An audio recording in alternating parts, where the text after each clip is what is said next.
Welcome to another edition of the Dental Today podcast. Thank you for stopping by. This is brought to you by Lab Media TV. My name is Hezekiah Morales, and here we go. Remember to follow us on social media at Lab Media TV. Ladies and gentlemen, welcome to another edition of the Dental Today podcast. We are very excited to be speaking with another friend, another partner, another professional in the dental industry, Mr.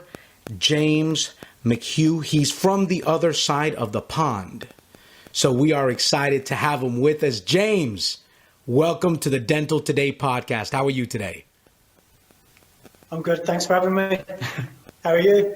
I'm fantastic, my man. And looking forward to sitting down with you and chatting a little bit. We're getting back from Chicago this past weekend, as you know. We were sharing on that, and we're over here scrambling just to make sure that everything is as it should be for the week, right? And playing catch up as well. But so excited to see you. By the way, I love your Star Wars T-shirt, classic. Yeah, gotta be done. So James, tell me about yourself, man. How long have you been in the industry for now? You started back in 1996. Yeah, September 96. It was a long time ago. I was 16 then. So it's like I'm going to be 40. I will be 40 by the time this comes out. So yeah, from like 16 up until 40. So it's like 24 years of playing around with teeth every day, apart from weekends. So yeah, it's a long time. Wow. And your specialty, how did you get started in dental? You're a specialist now, but how did you get started in 96? Did you know what you were getting into? Did you know what this was all about? Did you come from a family, a long line of family? How did this happen? Okay, I didn't even know what a dental technician was. I had no concept of what they do. Basically what happened is I finished school in May. We have our exams and everything, and I had my dad coming up to me saying, "Come on, you need to get a job, get a job." So I'm going to all these interviews and nothing's really sticking. So I'm doing that for a couple of months and getting it in the neck. Jobs don't knock on doors and all this kind of thing. Right. But across the road from me, there's a guy who lived over there called Michael who owned a lab. And he used to come over in the summer and we'd have barbecues and things.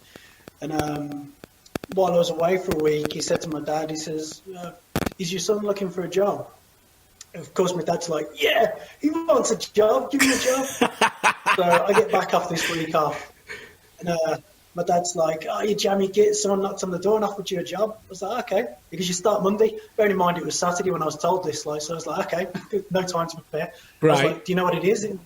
I have no idea. So I go over Monday. I think it's about 7:45 in the morning. I knock on Michael's door, and he invites me in. I sit down, wait for him to get ready, and then we get in the car, and I still got no idea what's going on. And I get there and walk into this dental lab, and I just see people sat at benches playing with fire and wax and things, and still not having a clue what's going on. I was shown how to sweep stuff up, and I get to empty a plaster trap. And then the first thing I was shown how to do was to make a bite block, which I will admit took me a long time to get right. Wow. Much to everyone's frustration. Wow. But yeah, I literally had no idea what a dental technician was. Wow. And so you get jolted into this industry here, into a job that you have no idea. You're looking at people playing with things or working with things, which may seem like they were playing with things at the time. You're telling me here that also it was 6 years in. It took you 6 years for you to finally get into your groove. What happened within these 6 years that you were still, was it that you couldn't figure it out? You didn't have a passion for it? You didn't understand it? Explain that to me. I'm not the easiest person to teach things.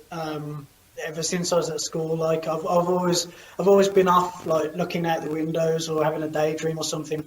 I'm a massive thinker, so it's a bit tricky to try and teach someone who's always constantly thinking and fantasizing about doing other things and stuff like. So yeah, people would tell me things and it would go in, but it just wouldn't process quick enough for Gotcha. me to be particularly happy with. But you know, I eventually got it, and over the 6 years, I sort of went from bike blocks, and then it was bike block special effects and casting. And by the end of the 6 years, I was able to, I could take adventure from start to finish by myself. So Wow. yeah, it was just basically building up those stages over the years. So that's the period of time where your 8-hour days turned into 9 to 12-hour days. Is that correct? Yeah, I mean, what happened was we moved premises in '98. All right. The business got a lot bigger and we got a lot more work. So naturally, I had to get faster, and that was one of the things when I was working at my previous company that I was kind of renowned for, is that I'd got phenomenally quick at being able to set and wax a job up. I mean, I think the fastest I could set a full up was just over 5 minutes, because we timed it. It was a bit of a competition. Wow. Yeah, I used to be able to really crank out some work. Wow. So you're telling me here that once those 6 years passed, that's when you got into your groove, and you were working at that time. You were working with about 10 other dental technicians around you. Is that correct? Yeah, there's about 10 of us there, and then that's not including drivers, receptionists and things. So there's about 10 staff. Oh, 10 staff. Stages and processing. Okay, so it's 10 staff, not necessarily 10 dental technicians. How many technicians were you working with? Like I say, on our prosthetic side, there was 10 of us. Oh, okay, all right. Okay. The Crown and Bridge was separate. They had their own staff, so Gotcha. I can't remember how many they had. They had a lot of changes, so I didn't really keep up with them. And what was it like working or being just jolted into an environment where you didn't really understand exactly what you were doing? You probably didn't understand the processes until a while. Being surrounded by you were 16. You were a young boy. What was it like being around these 10 individuals? It was difficult to start with. I'm not gonna lie. Like I say, I had no idea what I was doing. So I also had this thing of I'd do something or I'd copy what someone had showed me, but if they said it was wrong, I'd be kind of thinking, no, it's not. It looks the same as yours. So yeah, it took me a good couple of months just to get the basics down. But thankfully they were kind of lenient. We all had a good laugh, and they stuck with it, and because of that I've got a career. So yeah, it's crazy. And you didn't stay there for 2 or 3 years or just a little over 6 years. You were there for 15 years. Is that correct? All in all, yeah. I've done 2 stints there. So I did a longer stint, and then I went back for a 5-year stint. But yeah, I've spent most of my working career working with that group of guys, and they're a great group of guys. It's just that there was that much work, wow, and that many hours that your sanity gets a bit frayed, and that's you end up pushing people's buttons. People push my buttons, I push their buttons, and yeah, it's a shame because we're all a great bunch of guys. If only there was less work and more fun. Right. So what was it like in 2011 when you decide to move to work for a CDT, and it was more of a 2-man lab rather than having a lab where you were surrounded by dental technicians? What was that like? What was that transition like for you? It was similar in a way to when I first started, because I know what CDT was. I didn't know that technicians could train clinically and see patients and effectively make a denture without the dentist apart from needing the approval from them.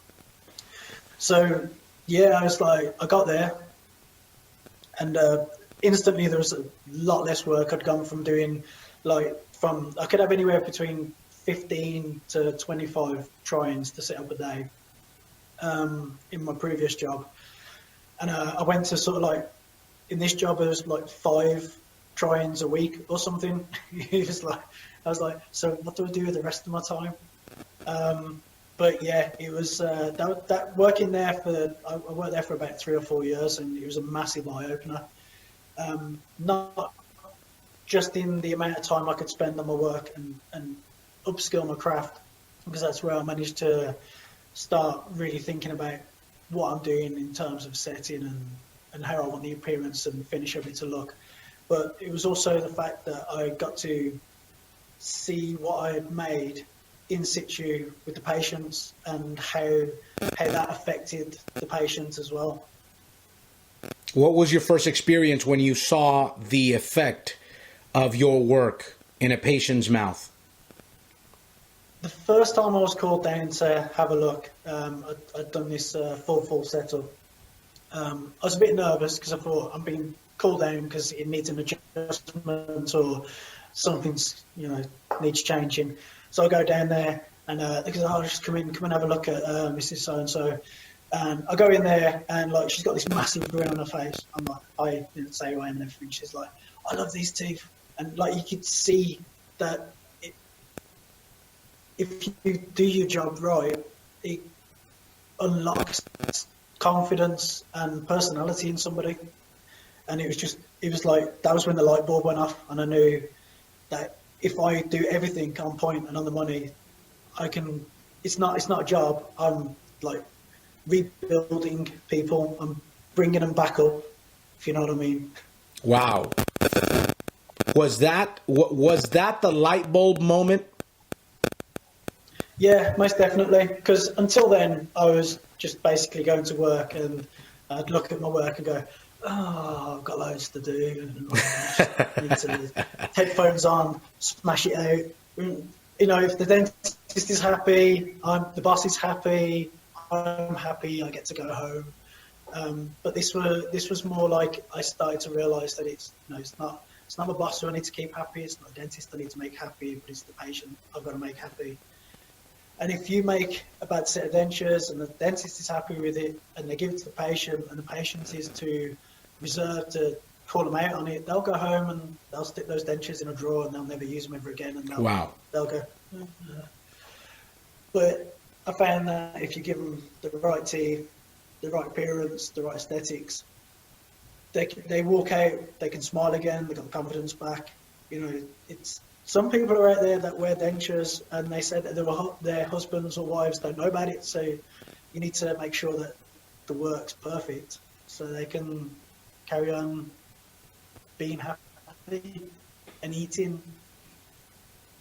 So in other words, the light bulb moment came to you when you realized that it wasn't just another case number, but it was another soul, another life that you were directly impacting. Yeah, most definitely. I mean, there's a lot of patient confidentiality we get now, so I don't know the patient's name or anything like that, but still, I need to I feel like every case is, I'm not just crafting a denture. It's a personality, it's a smile, it's someone's confidence. It's more than just 2 bits of acrylic that I'm sending out of a lab to a dentist.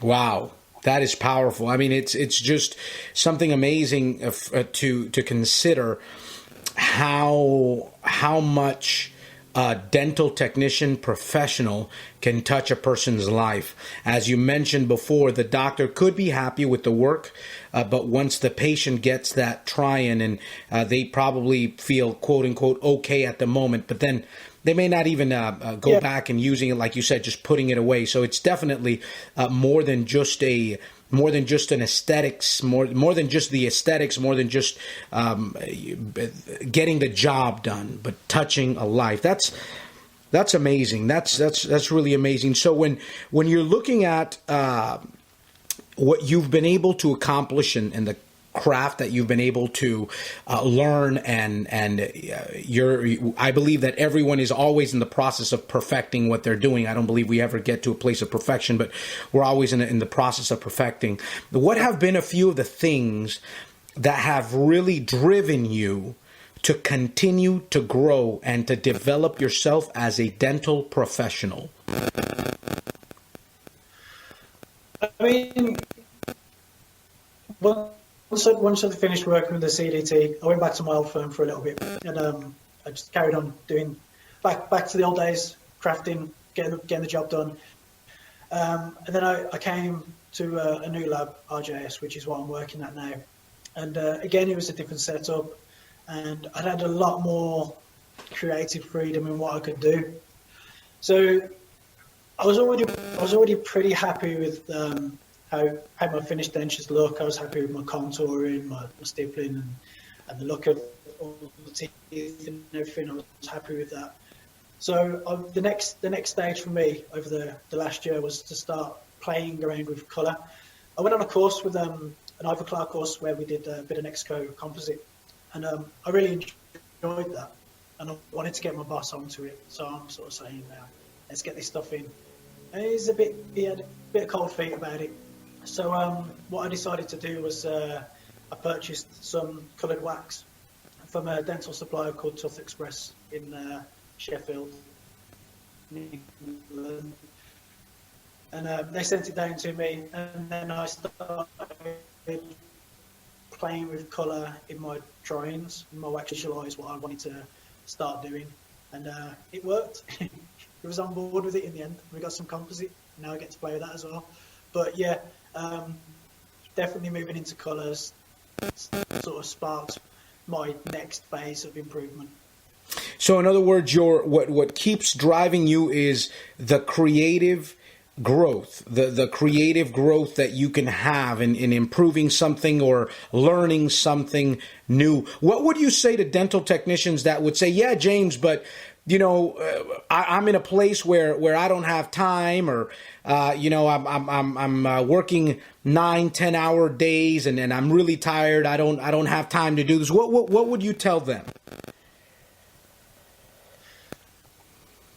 See, for me, it's been slightly easier as I live in Birmingham, UK. There's a lot of dental labs around in my area. I could probably think of about 20 of them. So because I moved to a quieter lab, I had more time, and that's where I've been able to sort of like start experimenting more, sort of like taking it not just from making a denture, but I needed to bring something to it for myself. Mm-hmm. Otherwise, I'd have gone stir crazy. So sort of the way I'm starting to look at it now is that, yeah, I'm trying to make a denture that's like somebody's personality and confidence and everything. I want it to be perfect for them. But then I also want to bring a bit of artistry into it for myself. My imagination's firing on all cylinders, and if I'm firing on all cylinders, then the work's going to be amazing, and that's what I do to motivate myself. What I'd say to anyone that's like out there battling through those 9-12 hour days is, if you can't find a lab close to you that's going to back you and support you in what you want to do, then the only thing that you can do, I guess, is sort of, you'll either have to put yourself out and sort of either build it yourself at home or whatever, if you're business minded, or I don't know, you're gonna have to speak to your boss and say, give us a break. Yeah, I know some techs get out there, do get burnt out and worked hard, but yeah, you just sometimes you gotta take a leap of faith and find a way out if it's not good for you. That's fantastic. And so right now, that is where you find yourself experimenting and continuing to grow in the aesthetics and in the, as you mentioned, in the artistry of what you're doing, just taking it to the next level. Are you teaching currently? Are you traveling around and teaching? Or are you, all your influence is specifically on social media? No, I don't teach. I don't get to travel around. I don't really go on courses. A lot of it has come from mostly from Instagram.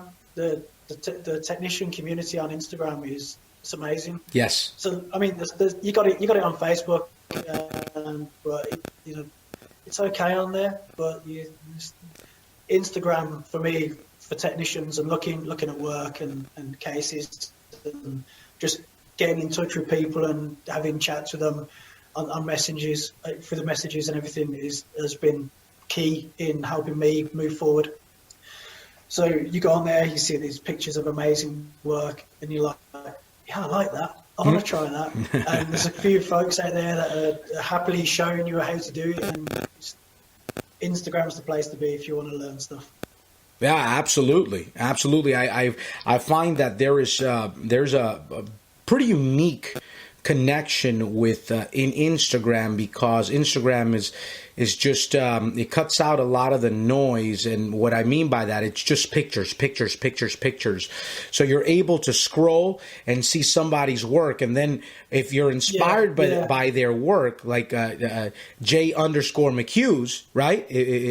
Those that are listening, that's where you would follow James. What you would do is just click on your profile, and we could see everything that you've been doing and your progression even. It's interesting that you say that, because when we were speaking with Mackenzie a couple of weeks ago, she mentioned that she started her Instagram as a bloopers page per se, and that's where she was able to display her progression. Has it been the same with you, or did you just start it once you were already hitting home runs? No, like my Instagram only started, I think maybe posting properly was about a year ago. And I didn't really post a lot of tea to start with. But then plates of food and going to the gym and stuff, I thought I might as well start sharing my work as well. And once I started sharing my work and using the appropriate tags, when I went on the search feature, other technicians' work would start popping up, so I start following them and start looking and stuff. Literally where I found my inspiration. So I mean, I don't post teeth every day. My Instagram's kind of it's all of me. It's not just about work. But yeah, I mean, when you're saying about Mackenzie's, she's got an insane amount of followers. I'm nowhere near that level. Well, you never know. I mean, it's the internet is a very interesting world, within our world, right? So, but it's amazing. And what do you have in the future, James? What are you looking at right now? Again, you said that you're looking to continue to develop your work. What are you looking in the future? Yeah, I mean, well, I recently got a new wax kit yesterday, which is for doing aesthetic wax-ups of teeth, which is something I've never done, but it's something that I'll be learning. So hopefully, I'll be doing really nice diagnostic wax-ups of teeth soon as well, if that all goes to plan. And then other things in the future, we're talking about moving premises, and we'll be upgrading our equipment. And obviously, digital's starting to work its way in, which is something I don't think we can bury our head in the sand around. So, yeah, I mean, it's going to be an interesting next few years for sure. Where my artistry side of it wants to pop in to with the digital side, I don't know. If that cuts out all the plaster and the mess and everything, I just get straight to the fun stuff, then that works well for me. Right. That's fantastic. Now, one of the things that also keeps you motivated is doing something, as you mentioned, it's like your Instagram, right? You run your life like your Instagram. It's not all teeth. One of the things that you mentioned as well that definitely keeps you motivated is also playing the guitar in a band. Yeah. I try. So would you do this on weekends, I'm assuming, correct? Mostly Wednesday night. Oh, Wednesday nights, cool. I'll do it, yeah, sort of like Wednesday night, 8 o'clock. We all meet up. We go in, play a few songs, write a few songs, and yeah, it's just, it's still, I mean, we've been doing it for a year now, so it's still early days. We was in last weekend to record a couple of demos, and yeah, hopefully we get some gigs this year. That would be fun. That's very exciting. So then this is a new project as well. I can share my noise with people. Hey? Sharing the music with people. Absolutely. Sharing the art. Absolutely. That's fantastic. So that's another new thing that you're working on that keeps you motivated. So would you say having different elements to your life is what keeps you motivated? Yeah, I think I like my job as it is now, but I don't like it to consume my life. So I like to come home and spend time with my daughter and my wife, and then I've got hobbies. I like to paint things, which is kind of similar to what I'm trying to achieve with the coloured wax and the composite. So it's kind of meshes those two together. And then yeah, I mean I've been playing guitar since I was 17, so I like making noise as well. That's amazing. That's amazing. And so we've heard your story. We're so inspired by the way that you continue to move forward and push yourself to new things. Obviously, you've been playing music for a while, but definitely going into a new venture. You've been a dental technician for a long time, but now you're going into another aspect, wax ups, going into composites and all these things. We're very excited, and we appreciate you sharing this information with us. We definitely wish you the best of luck. Also, and where can we find you? You did say that you have a Facebook, but you're not so much on there. But if the followers that are mostly on Facebook, they can still follow you, correct?